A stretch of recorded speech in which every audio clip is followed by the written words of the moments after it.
हे WhatsApp everyone, मेरा नाम है नील कश्यप और आप देख रहे हैं नील कश्यप लाइव। आज हम लोग अ चाइल्ड इज़ बॉर्न का समरी को समझेंगे और साथ में इसके पैराफ्रेजिंग करेंगे लाइन बाय लाइन हिंदी में। तो चलिए कंटेंट को शुरू करते हैं और देखते हैं। देखिए, सबसे पहले मैं आपको बता दूं कि ये जो एस्से है, हमारी प्रोज है, वो जर्मानी ग्रियर इनके द्वारा लिखी गई है। आप ये महिला को देख रहे हैं, ये एक फेमिनिस्ट थी, मतलब महिलावादी लेखिका थी और इन्हीं के द्वारा ये रचना लिखी हुई है। आगे और भी इनके बारे में बताता हूँ। इनकी जो बहुत सारी रचनाओं में सबसे महत्वपूर्ण जो इनकी रचना बुक हुई थी वो sex and the destiny, sex and destiny नाम की एक बुक हुई थी और इसकी बहुत ज़्यादा कॉपी वर्ल्ड वाइड 1960 और 65 के बीच में बहुत ज़्यादा फेमस हुई थी। तो चलिए, मैं इनको, आप देख रहे होंगे इनकी फ़ोटो, सी लुक्स वेरी ब्यूटीफुल, बहुत ही खूबसूरत दिखती हैं। अब ये कंटेंट को हम लोग देखते हैं line by line. The essay a child is born is taken from German ग्रियर। ये जर्मन गियर नहीं, ये जर्मानी गियर, ये स्पेल की थोड़ी सी मिस्टेक हो गई है। ये जर्मानी गियर के द्वारा लिखी गई है of book sex and destiny. और वो किस किताब से ली गई है? सेक्स एंड डेस्टिनी नाम की बुक से ली गई है। She is a famous Australian writer. वो ऑस्ट्रेलिया के रखने वाली बहुत ही फेमस विख्यात लेखिका थी, as well as female activist. और साथ में फीमेल एक्टिविस्ट थी, मतलब कि महिलाओं के बारे में बहुत ज़्यादा इन्होंने अच्छा किया था और अच्छा सोचा था, इसलिए ये बहुत ज़्यादा अच्छी फीमेल एक्टिविस्ट भी थी। इन हर एस्से, मतलब उनकी जो ये लेख है उसमें, she present a comparison between the parent child relationship in wealthy west and traditional east. और इस वाली जो लेख है, अगर आप इसको ढंग से पढ़ोगे तो इसमें पता चलेगा किस प्रकार से एक माँ और एक माता पिता और उसके बच्चों के बीच में जो भी रिश्ते होते हैं वो किस प्रकार से अच्छे होते हैं, जो कि एक कंपैरिजन के रूप में, एक तुलनात्मक संबंध के रूप में पूर्वी सभ्यता के साथ में पश्चिमी सभ्यता के साथ में कराया गया है। The writer also comparatively studies the rituals which are performed by traditional societies with the modernised west. और इस लेख में उन्होंने किस प्रकार से पश्चिम की सभ्यता और वहाँ का जो ट्रेडिशन, रीति रिवाज था, उसको पूर्वी रीति रिवाज के साथ मिला करके इस लेख में उन्होंने पेश किया है। अकॉर्डिंग टू राइटर, लेखिका के अनुसार, a child is born in eastern countries due to the social pressure. देखो, वेस्टर्न जो भी कंट्री है वहाँ पे जो बच्चे पैदा लेते हैं वो सामाजिक प्रेशर के रूप में, मतलब कि वो एक जैसी शादी होती है तो उसके बाद पूरे समाज का पूरा प्रेशर चला आता है परिवार के ऊपर में, वाइफ और हस्बैंड के ऊपर में, कि बच्चे को पैदा करना ही करना है। इसलिए प्रेशर के रूप में ईस्टर्न, मतलब जो सभ्यता है, जो हमारी सभ्यता है, उसमें ऐसा मतलब नियम कानून है। The married couple face the comments as well as the suggestion of the society whether they do not like to beget a baby in front of society, they couldn't do nothing but in western society a child is born according to the interest of the married couple. देखो, यहाँ पे आगे क्या कहा गया है कि married couple बहुत सारे कमेंट, मतलब कि अगर बाई द वे शादी हो गई तो उसके बाद उनको बहुत सारा कमेंट झेलना पड़ता है समाज का। साथ में उनको सजेशन भी लोग ये देते रहते हैं कि आपको बच्चा नहीं पैदा ले रहा है, आप अच्छे नहीं हो, या आपको कोई लड़के या लड़कियों में कोई समस्या है, इस प्रकार का उनको ऊपर कमेंट भी होता है। लेकिन जो पश्चिमी सभ्यता है वहाँ पे इस तरह की बात नहीं होती है, वहाँ पे बात थोड़ी डिफरेंट होती है। वहाँ पे जो भी बच्चे पैदा लेते हैं वह मैरिड कपल के इंटरेस्ट से होते हैं, अगर वो चाहें तो पैदा करें, चाहें तो पैदा नहीं भी कर सकते हैं। Know people pay attention for their issue of the another, मतलब दुनिया में वहाँ पे कोई भी दूसरे व्यक्ति को किसी अन्य व्यक्ति से इस तरह की मतलब नहीं होता है कि किसको बच्चा पैदा ले रहा है या नहीं ले रहा है। In eastern society the pregnancy and child birth are accepted culturally and collectively which help the lesser down the psychic burden of pregnant woman. अब देखो, ईस्टर्न सोसाइटी में एक और चीज़ देखा गया है कि वहाँ पे जो बच्चे का पैदा होना होता है वो सामाजिक तौर पे बहुत ही ज़्यादा अच्छे प्रकार से एक्सेप्ट किया जाता है। कोई उसको बहुत ज़्यादा मतलब मतलब छोटी बात को बड़ी बात नहीं लोग बनाते हैं। और वहाँ पे माँ के ऊपर में देखा जाए तो बहुत ही कम प्रेशर रहता है, किस चीज़ का? तो समाज का, इन कंपैरिजन हमारे समाज के। मतलब हम लोग हो गए मतलब ईस्टर्न कल्चर वाले और वो लोग हो गए वेस्टर्न कल्चर वाले।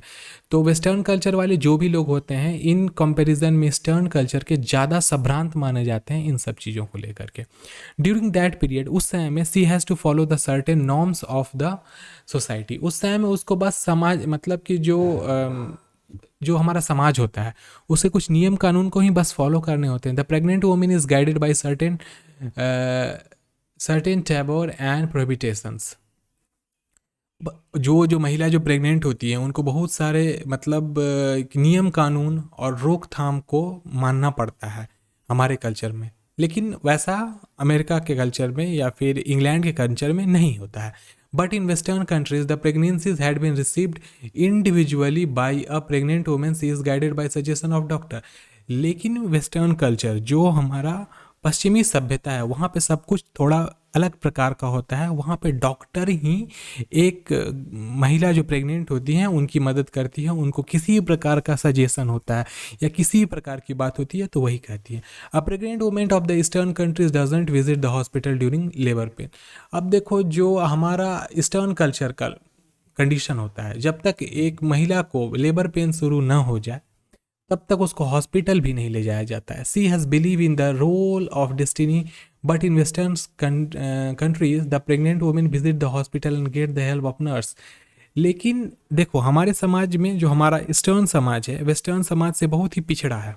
इस प्रकार से पिछड़ा है कि हमारे यहाँ अगर कोई महिला प्रेग्नेंट हो जाती है तो उसको बहुत सारी समस्याओं को झेलना पड़ता है। लेकिन जो ईस्टर्न कल्चर है वहाँ पे डॉक्टर से ही जाकर के लोग राय लेते हैं। लेकिन वो देखो मैं बताता हूँ, समय के साथ चीज़ें आज बहुत ज़्यादा बदल भी चुकी हैं।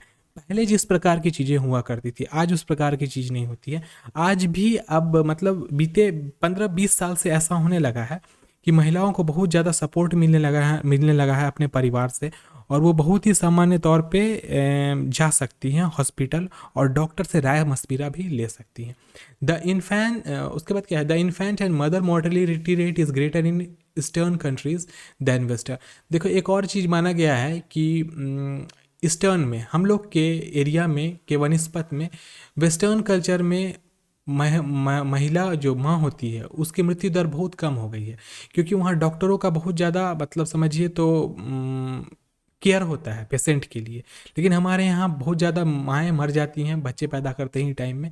और ये सब चीज़ वैसे मैं बता दे रहा हूँ, ये सब चीज़ थोड़ी पुरानी है। अभी के टाइम में बहुत कुछ बदल चुका है, अभी हमारा समाज भी आगे जा चुका है। इसलिए ये जो ऐसे है ये पुराने ज़माने का टाइम के बारे में कहा जा रहा है। नए ज़माने में चीज़ें बहुत ज़्यादा बदल चुकी हैं और बहुत ज़्यादा अच्छी भी हो चुकी हैं। When a women of eastern country begets a child, मतलब कि जब एक ईस्टर्न कंट्री की जो मतलब हम लोग के जो कंट्रीज़ हैं वहाँ की महिला जब प्रेग्नेंट होती है उसके पेट में बच्चे आ जाते हैं, she is helpful by the relatives and the society also celebrates the naming ceremony. और हमारे यहाँ क्या होता है, नाम देने का प्रथा होती है, साथ में छठी मनाया जाता है। ये सब हमारे समाज की प्रथा के रूप में आती है और लोग उसको बहुत अच्छे तरीके से मनाते भी हैं। To establish her position in the house of her when she become mother she feel secure in her new house. अब देखिए जब एक महिला अपने पुराने घर को छोड़ के मतलब अपने मतलब कि पिताजी के घर को छोड़ के नए घर में जाती है तो वहाँ पर भी उसकी बहुत ज़्यादा मतलब इज्जत हो जाती है, शान बन जाती है जब वो प्रेग्नेंट हो जाती है। बट इन वेस्टर्न कंट्रीज, लेकिन जो वेस्टर्न कंट्रीज़ है मतलब कि जो इंग्लैंड है अमेरिका है वहाँ पे that doesn't rule the mind of woman after begetting a baby woman traditional societies she visit the maternal house।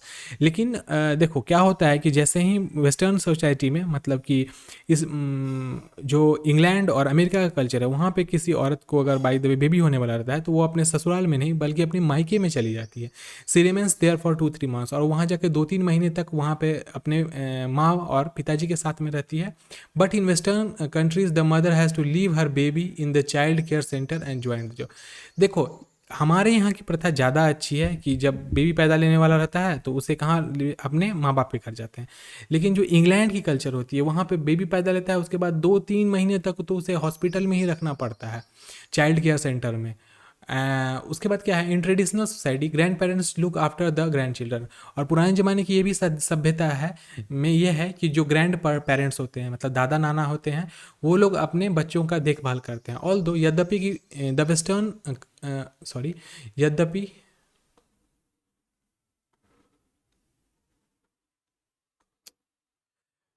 छूट गया है थोड़ा सा, वेट कीजिएगा।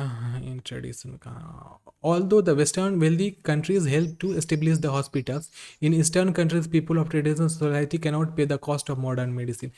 लेकिन देखो देखा जाए तो अमेरिका वगैरह में लोग तो बहुत ज़्यादा जो पैसे खर्च होते हैं मेडिकल ट्रीटमेंट पे वो बहुत आसानी से मतलब उसको देखा जाए तो पे कर देते हैं। लेकिन हमारे यहाँ के कल्चर में वैसा नहीं है, बहुत ही ज़्यादा महंगा जो ट्रीटमेंट होता है, दवाइयों का जो महंगापन होता है उसको हम लोग आसानी से वहन नहीं कर पाते। Most of them remain from the hospital culture. और बहुत सारे तो हमारे यहाँ के ऐसे भी सभ्यता के लोग होते हैं जिनको हॉस्पिटल का मतलब मुंह भी नहीं देखने को मिलता है। मतलब बच्चा पैदा ले रहा है तो घर में ही पैदा ले लेगा, गाँव में ही पैदा लेगा, हॉस्पिटल की ज़रूरत तक नहीं पड़ती थी। तो ये हमारे यहाँ की कल्चर है, वेस्टर्न कल्चर से ये थोड़ा सा अलग है। In the place where excess of hospitals and medicines, people of the eastern countries also have forgotten their culture. अब देखो ऐसा भी हुआ है कि जो ईस्टर्न कंट्रीज़ वाले लोग हैं उन्होंने अपना मतलब कि पूरा का पूरा जो कल्चर होता है उसको भी भूल चुके हैं वो लोग। कहने का अर्थ ये है कल्चर ऑफ केयरिंग। और वो कौन सा कल्चर है केयरिंग का। देखो हमारे यहाँ आज भी बच्चे जब पैदा लेते हैं उसको माँ बाप बहुत ज़्यादा केयर करते हैं, दादा नानी केयर करते हैं। लेकिन जो वेस्टर्न कल्चर के लोग हैं वो अपने दादा नानी के द्वारा केयर नहीं किए जाते हैं, वो लोग को हॉस्पिटल में ही रख दिया जाता है, फिर चिल्ड्रन केयर सेंटर होता है वहाँ पे उन्हें रख दिया जाता है। इन दिस वे, इस प्रकार से हम कह सकते हैं in eastern societies where when a woman begets a child she is called by the name of their child, but in western country the mother is called by her name. अब देखो एक और बात यहाँ पे कही गई है कि जो वेस्टर्न कंट्रीज हो मतलब जो वेस्टर्न कंट्री होता है वहाँ पे माँ अपने नाम से जाने जाती है, लेकिन जो हम लोग के यहाँ का सभ्यता है यहाँ पे बच्चों का जो नामांकन होता है वो अपने माँ बाप के नाम के अनुसार होता है। Although this essay, in this essay, the writer shows the differences between a traditional society and modern society in the matter of pregnancy, childbirth, and child rearing. What kind of treatment does women of Bangladesh receive during the pregnancy after the childbirth? देखो एक और बात यहाँ पे कहा गया है, यहाँ कुछ प्रश्न भी बीच में आ रहे हैं, ये प्रश्न बुक से लिए गए हैं। उसमें ये बात कहा गया है कि जबकि बल्कि हमारा जो मॉडर्न सोसाइटी है, नए ज़माने का जो सोसाइटी है, समाज है हमारा, वो पुराने ज़माने से बहुत ज़्यादा बदल चुका है। लेकिन फिर भी क्या आज बच्चों के पैदा लेना या बच्चों का जो केयरिंग होता है क्या वो उस प्रकार से होता है जिस प्रकार से मतलब पुराने ट्रेडिशन के लोग किया करते थे, क्या आज भी होता है? तो हाँ ये बात है, आज भी उतने ही अच्छे तरीके से किया जाता है। और जो केयरिंग है वो पुराने ज़माने के बनस्पत में देखा जाए नए ज़माने में ज़्यादा बेहतरीन और ज़्यादा अच्छी हो गई है। तो देखो हम बताते हैं वीडियो बहुत ज़्यादा लंबी हो जाएगी, इसीलिए इसको हम लोग पार्ट 2 में रखते हैं। पार्ट 3 जो होगा इसका आगे का डिफिनेशन मतलब जो ऐसे का पार्ट है वो हम लोग नेक्स्ट वीडियो में कर जाएंगे। और आप भी वीडियो पे बने रहना और नेक्स्ट वीडियो को हम लोग पूरा का पूरा कंप्लीट करके ये वाला जो हमारा ऐसे है अ चाइल्ड इज़ बॉर्न इसको हम लोग कंप्लीट कर लेंगे। तो यहाँ तक अगर वीडियो देख गए हो आप तो प्लीज़ वीडियो को लाइक कर देना और चैनल पे फर्स्ट टाइम हो तो चैनल को सब्सक्राइब कर देना। और इस वाली वीडियो की जितनी भी पीडीएफ फाइल होगी वो आपको नीचे वीडियो के डिस्क्रिप्शन में मिल जाएगी, वहाँ से डाउनलोड कर लेना। और अपने दोस्तों के बीच भी ज़रूर वीडियो को शेयर कीजिए जिससे कि उन लोगों का भी फ़ायदा हो सके। तो तब तक के लिए बाय, टेक केयर और स्टे ब्लेस्ड।